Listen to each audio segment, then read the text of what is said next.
South ఇండియాలోనే అతి తక్కువ ధరలకే రత్నాలందించే ఏకైక సంస్థ 6JVR. హలో నమస్తే, నేను అశోక్.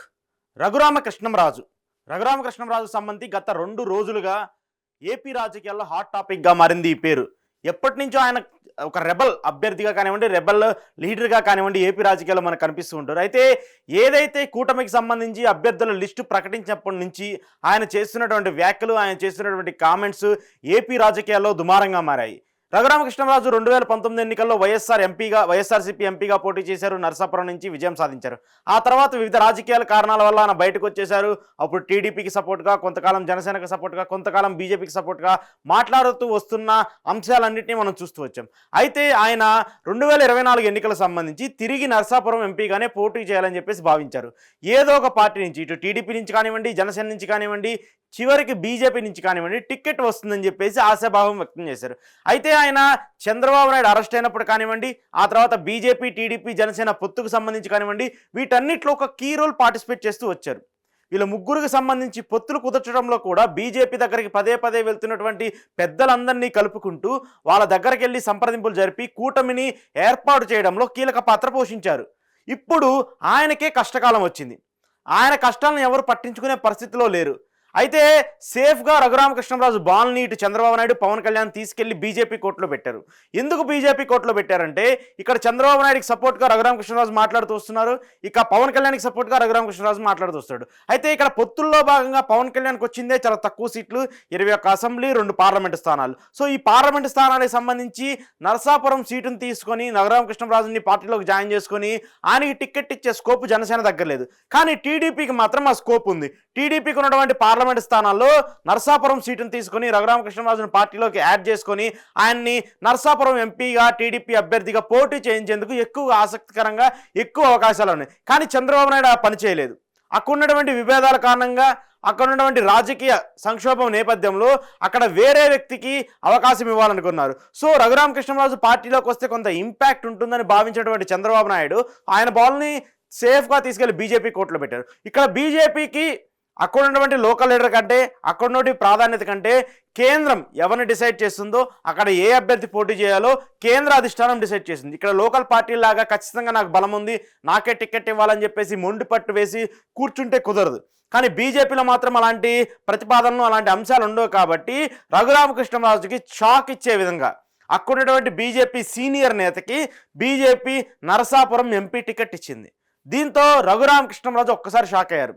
ఆయన చాలాసార్లు చెప్తూ వచ్చారు, కూటమికి ఏర్పడినటువంటి తరుణంలో నరసాపురంలో నేనే పోటీ చేస్తాను, నరసాపురం అభ్యర్థిని నేనే, ఏ పార్టీ నుంచి అయినా పోటీ చేయించండి, కూటమి తరపున నేను బరిలో ఉంటాను, అది బీజేపీ నుంచా, జనసేన నుంచా, టీడీపీ నుంచా, వైనాట్, దీంతో నాకు సంబంధం లేదు, కానీ అభ్యర్థిని మాత్రం నేనే అంటూ చాలాసార్లు చెప్పుకుంటూ వచ్చారు. అయితే ఇదే నేపథ్యంలో టికెట్ ఆయనకి రానటువంటి తరుణంలో ఆయన చేసినటువంటి కామెంట్స్ చాలా వైరల్గా మారాయి. చంద్రబాబు నాయుడిని డైరెక్ట్గా విమర్శిస్తూ వచ్చారు. పవన్ కళ్యాణ్ని విమర్శించకపోయినా కూడా ఆయన కూడా రెస్పాన్సిబిలిటీ తీసుకోవాలి, ఎందుకంటే పొత్తుల్లో ఆయనకి నేను ఎంతో సపోర్ట్ చేశానని చెప్పేసి ఆయన తరఫున మాట్లాడుతూ వచ్చారు. ఇక బీజేపీని మాత్రం ఎక్కడా మాట్లాడే, టార్గెట్ చేసే పరిస్థితి ఆయనకి కనిపించట్లేదు. ఎందుకంటే ఇక్కడ ఉన్నటువంటి ఆప్షన్ ఆయనకి జగన్ నుంచి సేవ్ అవ్వాలంటే ఉన్నటువంటి ఏకైక పార్టీ బీజేపీ.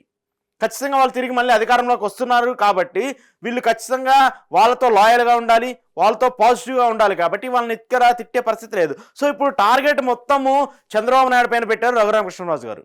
చంద్రబాబు నాయుడు ఖచ్చితంగా రెస్పాన్సిబిలిటీ తీసుకోవాలి కదా. ఆయన కోసము, పొత్తుల కోసము ఆయన ఏదైతే జైలుకి వెళ్ళినటువంటి సమయంలో టీడీపీ శ్రేణులు సైతం, టీడీపీ నేతలు సైతం, మాజీ మంత్రులు, ఎమ్మెల్యేలు, కీలక నేతలందరూ సైలెంట్గా దుప్పట కప్పుకొని ఇంట్లో కూర్చున్నటువంటి సమయంలో కూడా ఆయన మీడియా ముందుకు వచ్చి, ఆయన టీడీపీ మీడియాలో ఒక ఆస్థాన వ్యక్తిగా వచ్చి ప్రతిరోజు ఉదయం నుంచి సాయంత్రం దాకా కూర్చొని పదే జగన్మోహన్ రెడ్డి ప్రభుత్వాన్ని, జగన్మోహన్ రెడ్డి తప్పుల్ని, జగన్మోహన్ రెడ్డి వ్యక్తిగతంగా చేసేటువంటి దుష్ప్రచారాన్ని నేను ఎండగడుతున్నాను అంటూ కూడా ఆయన పదే మాట్లాడుతూ వస్తున్నారు.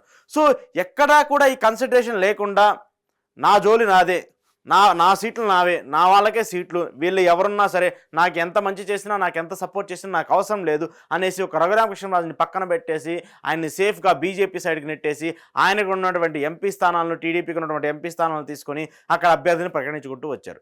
అయితే ఇప్పుడు రఘురామకృష్ణంరాజు ఖచ్చితంగా నేను కూటమి నుంచే పోటీ చేస్తాను, కూటమి ఖచ్చితంగా నాకు సపోర్ట్ చేస్తుంది, ఇటు బీజేపీ నుంచి కానివ్వండి, ఇటు టీడీపీ నుంచి కానివ్వండి, జనసేన నుంచి కానివ్వండి, ఖచ్చితంగా నాకు అవకాశం ఇవ్వాలని చేసి చెప్తూ వస్తున్నారు. జనసేనకి 2 ఎంపీ స్థానాలు ఉన్నాయి. ఒకటి కాకినాడ, 2 మచిలీపట్నం. ఇప్పటికే కాకినాడకి సంబంధించి ఉదయ్ని అభ్యర్థిగా ప్రకటించారు. మచిలీపట్నంలో బాలసౌరిని అభ్యర్థిగా ప్రకటించేందుకు కూడా జనసేన అధినేత పవన్ కళ్యాణ్ సన్నాహాలు చేస్తూ వస్తున్నారు. సో ఇక్కడ వీళ్ళకి ఎక్కడా స్కోప్ లేవు. అయితే టీడీపీకి సంబంధించి ఉన్నటువంటి పార్లమెంట్ స్థానాలకు సంబంధించి ఇప్పుడు ఆల్రెడీ చాలా మంది అభ్యర్థులను ప్రకటించారు. ఒక 4 స్థానాలకు అభ్యర్థులను ప్రకటించాల్సి ఉంది. సో ఇది ఏదో ఒక నియోజకవర్గాన్ని, ఏదో ఒక పార్లమెంట్ స్థానాన్ని బీజేపీకి ఇచ్చి నరసాపురం పార్లమెంట్ స్థానాన్ని తిరిగి టీడీపీ తీసుకుని అక్కడి నుంచి రఘురామకృష్ణరాజుని పోటీ చేయించాలని చెప్పేసి ఒక కండిషన్ నడుస్తూ ఉంది. ఇక మరోవైపు ఇది కానీ కుదరకపోతే బీజేపీ ఖచ్చితంగా అక్కడ ఉన్నటువంటి అభ్యర్థిని రీప్లేస్ చేసి మళ్ళీ తిరిగి రఘురామకృష్ణరాజుకి అవకాశం ఇవ్వాలని చెప్పేసి 2వ కండిషన్గా ఆయన పెట్టారు. ఇక 3వ కండిషన్గా ఆయన ఎవరు సీటు ఇవ్వకపోతే ఇండిపెండెంట్గా ఒక రెబల్ అభ్యర్థిగా నియోజకవర్గంలో పోటీ చేస్తానని చెప్పేసి కరాఖండిగా చెప్పేశారు రఘురామకృష్ణరాజు గారు. సో ఇప్పుడు ఆయన చెప్పినటువంటి ఈ 3 అంశాలు కూటమికి చాలా పెద్ద నష్టం చేయబోతున్నాయి. టికెట్ ఇస్తే ఓకే, టికెట్ ఇవ్వకపోతే మాత్రము ఆ పార్లమెంట్కి సంబంధించి, నరసాపురం పార్లమెంట్కి సంబంధించి ఆ కింద ఉన్నటువంటి 7 అసెంబ్లీ నియోజకవర్గాల్లో రఘురామకృష్ణరాజు గారి కేడర్ బలంగా ఉంది. 2019 ఎన్నికల్లో ఆయనకు వచ్చినటువంటి ఓటు బ్యాంక్ చూసుకున్నా కూడా ఆయన బలం ఇంకా పెరిగింది. ఇప్పుడున్నటువంటి వ్యతిరేకత కానివ్వండి, వైసీపీ పార్టీ మీద ఉన్నటువంటి వ్యతిరేకత కానివ్వండి, లోకల్గా ఉన్నటువంటి లీడర్ల మీద వ్యతిరేకత కానివ్వండి, ఆయనకు ఉన్నటువంటి క్రేజ్ కానివ్వండి, కొంతమేర పెరిగినటువంటి నేపథ్యంలో కూటమి మీద ఆయనకి టికెట్ ఇవ్వకపోతే భారీ ఇంపాక్ట్ పడే అవకాశం ఉంటుంది. అంతేకాదు ఆ పార్లమెంట్ స్థానాలకు సంబంధించి ఉన్నటువంటి ఇప్పటికే నియమించినటువంటి అన్ని నియోజకవర్గాల అభ్యర్థులు కూడా ఒక రహస్య సమావేశం నిర్వహించుకున్నారు. రఘురామకృష్ణరాజు గారు పోటీ చేయకపోతే వాళ్ళు కూడా గెలిచేందుకు కష్టంగా ఉంటుందని చెప్పేసి కూడా ఒక నిర్ణయానికి వచ్చినట్టు తెలుస్తుంది. దానికి సంబంధించి ఇప్పటికే వాళ్ళ పార్టీ అధినేతలకు కూడా ఒక సూచన కూడా ఇచ్చినట్టు తెలుస్తుంది. మీరు ఖచ్చితంగా రఘురామకృష్ణరాజు గారిని ఇస్తే మాత్రము ఈ పార్లమెంట్ కింద ఉన్నటువంటి 7 అసెంబ్లీ నియోజకవర్గాల్లో మనం గెలిచేందుకు అవకాశం ఉంటుంది. లేదంటే ఆయన ఇండిపెండెంట్గా పోటీ చేస్తే ఆ 7 అసెంబ్లీ నియోజకవర్గాల్లో చాలా పెద్ద ఇంపాక్ట్ ఉండబోతుంది. ఆ 7 అసెంబ్లీ నియోజకవర్గాల్లో ఆయన భారీగా అంటే గణనీయంగా ఓట్లు చీల్చే పరిస్థితి ఉంటుంది. దానివల్ల వైసీపీకి అడ్వాంటేజ్ అవుతుంది.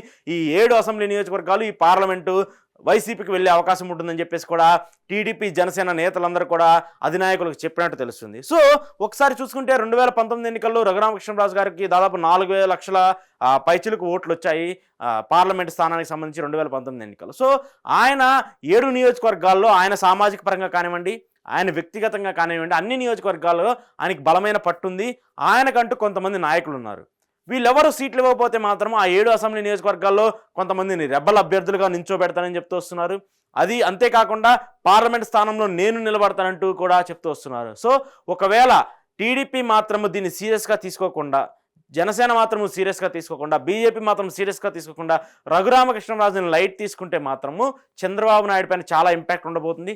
కూటమి పైన చాలా ఇంపాక్ట్ ఉంటుంది. అంతేకాకుండా ఆ పార్లమెంటు నియోజకవర్గాలకు సంబంధించి ఉన్నటువంటి అన్ని స్థానాల్లో కూడా చాలా గట్టి దెబ్బ తగలబోతుంది అనేది కూడా మనకు అర్థమవుతుంది. ఎందుకంటే ఆయన ఆ నియోజకవర్గానికి సంబంధించి చాలా బలంగా ఉన్నటువంటి నేత కాబట్టి ఆయన ఇండిపెండెంట్గా పోటీ చేస్తే మాత్రము ఖచ్చితంగా ఇబ్బందికర పరిస్థితులు ఉండబోతున్నాయి. కానీ ఆయన మాత్రము సహృదయంతో నేను ఖచ్చితంగా కూటమి నుంచే పోటీ చేస్తాను, వాళ్ళు ఎవరో ఒకరు నాకు అవకాశం ఇస్తారు, ఖచ్చితంగా నాకు టికెట్ ఇస్తారు, నేను మళ్ళీ పోటీ చేస్తాను, మీరు ఎవరు భయపడాల్సిన అవసరం లేదని చెప్పేసి కూడా కేడర్కి ధైర్యం చెప్తున్నటువంటి నేపథ్యంలో ఈ కామెంట్స్ని, ఆయన ఇచ్చేటువంటి డెడ్ లైన్ మాత్రము కూటమి తీసుకోకుండా, ఆయన వ్యాఖ్యలను పట్టించుకోకుండా ఉంటే మాత్రము ఖచ్చితంగా కూటమికి ఇబ్బందికర పరిస్థితులు వస్తాయనేది మాత్రము 100% చెప్పొచ్చు.